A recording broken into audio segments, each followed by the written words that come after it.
如果带伞天忘了下雨怎么办呢？那我们就人为制造一点雨，非常的合理。这是一把可以抽水的雨伞，抽拉式的，在伞尖有一个小小的孔洞，用来进出水。这种结构就有点像那种打屁股针的针筒。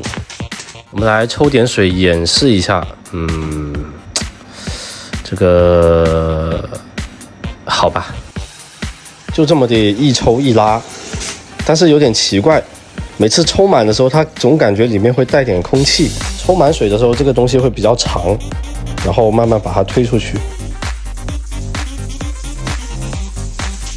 其实把这东西应该把它当成一个攻防一体的水枪。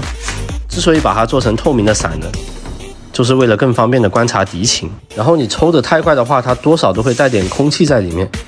这时候不知道你们小时候有没有打过那种屁股针呢？像这样伞尖向上，然后把顶部的空气暂时排出去一些，就是这种感觉。然后继续抽，继续排空气，这样你就可以得到满满的一管水。